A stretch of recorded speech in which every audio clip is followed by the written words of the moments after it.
All right, welcome back everybody. My name's Austin. Today I want to share with you three 90-second clips from a recent Tales from the Crypt podcast featuring financial/traditional market investor Travis Kling, who is relatively newer in the crypto space but is a big Bitcoin bull. This whole 90-minute episode is just chock full of valuable information. I've posted a link down below in the description. Check it out. One of the most valuable decisions I made today. Listen to this first clip talking about one, with the looming recession, what will Bitcoin do? And two, something that most Bitcoiners probably don't want to hear, but I happen to agree with. If central banks/governments weren't so fiscally irresponsible, would we even need Bitcoin? Yeah, it's I like to say Bitcoin is a risk asset, but it's a risk asset with a specific set of investment characteristics that become increasingly more attractive the more irresponsible monetary and fiscal policy becomes. There's probably going to be some Bitcoiners that aren't going to love me for this, but if it wasn't for quantitative easing, Bitcoin would still be a science experiment in the closet of a bunch of computer science nerds. What do you mean by that? If central banks and governments were more responsible with their monetary and fiscal policies, the need for a non-sovereign form of money would be diminished. Yeah. If we were still on the gold standard, like, I don't know if we'd need this thing. Oh, exactly. I think a bunch of Bitcoiners would be pumped we were back on the gold standard. Yeah. Maybe they feel that like Bitcoin is needed to get off. And just a gentle reminder, we got off that thing in 1971, and we've had, call it 5,000 years of monetary history, give or take.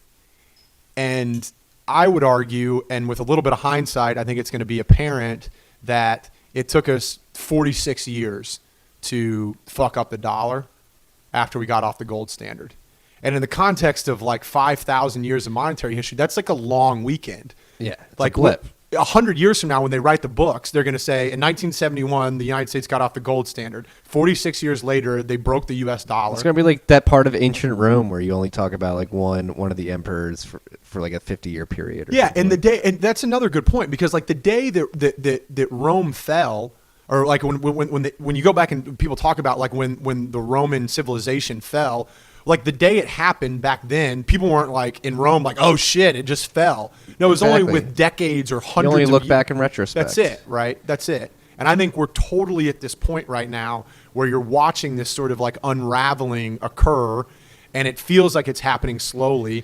But all this stuff, it's like Ernest Hemingway talks about going broke slowly and then all at once, which is exactly how I think that this situation is going to play out. And with just a little bit of hindsight, I think in the same way that we thought it was a great idea to separate church and state at the beginning of this nation's history, it's going to be a no-brainer that like, oh, we should have separated money and state. Interesting. Great perspective. But how does that affect you? Well, since we got taken off the gold standard about 48 years ago, which 48 years is, in the grand scheme of things, is just a blip in human history. But since then, especially in these last few decades, there seems to be a race for governments to devalue their money. And yes, injecting money into the economy in the short term will prop up that economy in the short term. But with growing world debt, quantitative easing, negative interest rates, I believe Bitcoin is that provable scarcity. Decentralized scarcity is needed more than ever as a hedge against these governments' fiscal irresponsibility. I'm not a financial advisor, don't make any investments based off this video, but let's move on. Let's move on to the second clip. Bitcoin as an investment over some of these top altcoins. Ethereum, the Ethereum killers.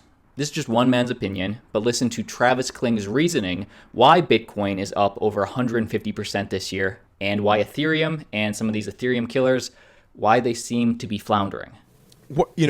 On one hand, it's nice that Bitcoin's up, I think, like 140% year to date, and the alt universe is up like 15% year to date. And that price discrepancy, performance discrepancy is refreshing to me because it reflects fundamentals. But on the other hand, 2 years ago when I was jumping into all this, ETH didn't scale. There was a dozen ETH killers coming to eat ETH's lunch. And then here we are 2 years later, ETH still doesn't scale. The ETH 2.0 roadmap is tremendously difficult to pull off. If they do pull it off, it's like 3 years at the fastest. And then these quote unquote ETH killers, like a couple of them look like they exit scammed. A couple more still haven't launched a project, a platform. And the only thing like, worse off than like ETH's network usage statistics, which like outside of ERC20 Tether is like, quite bad, are the network usage statistics of every other quote unquote ETH killer, which are like essentially abysmal. And you've had hundreds of millions of dollars poured into these and tens of thousands of developer man hours. Billions at the peak. Yeah. At some point. Yeah. And we're still here. And I don't come from a tech investing background. And so I'm not sure what the appropriate level of expectation is for the pace of development. I don't know if I'm being too like hard on it. Well, I don't think you're being too hard. I think just people are just coming to the realization that it isn't the way to build these products. You don't need a blockchain for all these products that we're talking about. Like what needs to be decentralized. And me personally, I mean, I've been saying this for a couple of years now on this podcast. Like I just think everything that people's envisioning with like DeFi and all that stuff, it will come to Bitcoin eventually. It'll be built on top of it. It's just the course of action for all this stuff to come to be is taking course. And that's not to say that altcoins are dead. From a technology point of view, it could be dApps or it could be some sort of gaming that ushers in that adoption to the masses. So technologically speaking, or even swing trading speaking, I think it's an interesting time for alts. From an investment point of view, I'm more interested in Bitcoin. But Austin, what about all the technological advances that have happened since Bitcoin? What about smart contracts? Ethereum has smart contracts and Bitcoin doesn't, correct? So how do you feel about smart contracts as a use case for distributed ledger technology? And like, where is that going to go? I think it's great. I mean, Bitcoin is the first implementation of smart contracts. That's what a multi-sig address is, a smart contract. And Bitcoin is getting close to, if we get Schnorr signatures and get Taproot, you'll be able to do some really cool smart contract. You'll be able to leverage Bitcoin scripting language in a way that is more descriptive than it is right now and is more flexible than it is now. And then on top of that, like what is a smart contract? It's basically an if-and function between two parties that hopefully cannot be controlled by any third party. And I think you can build that shit with Lightning, like on top of Bitcoin. So again, like from a non-tech guy perspective and a guy that's never written a line of code in his life, Vitalik's original sort of plan for needing Turing complete environment. Turing complete was a red herring. It was a red herring. No, that's the thing. Like that's like the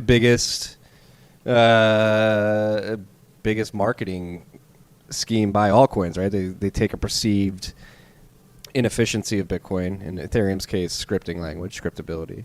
Like Vitalik wanted to use like all the op returns that Satoshi took out of the protocol, and Satoshi took them out of the protocol because he realized it would bloat the chain and it wouldn't be viable to run a full node. And Vitalik didn't like that, so he went and created Ethereum. It's like, all right, from first principles, you're going and building your system based out of something that the early adopters of Bitcoin said this would bloat ours. So, and that's what you're seeing now with Ethereum. Like you're saying, Ethereum doesn't scale. Like they just raised the fucking gas limit this week. You know what? Like miners were like, hey, we're just going to raise the gas limit. So they just made it harder for everyone who wants to download a full node to download a full node. And that is what needs to be possible if these systems are to be viable in the long run, is for anybody to download software and get their hardware running with the stuff, right?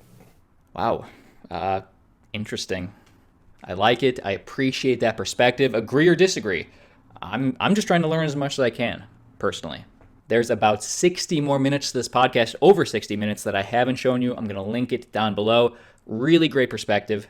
Check out the link, subscribe to the channel, and let me know your honest thoughts down below in the comment section.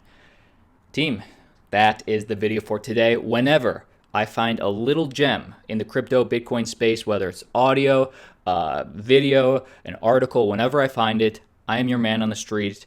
I will bring it to you. So stick with us. We're dropping a video every single day. You do not want to miss one. Anyways, that's the video. My name's Austin. Like always, I will see you tomorrow.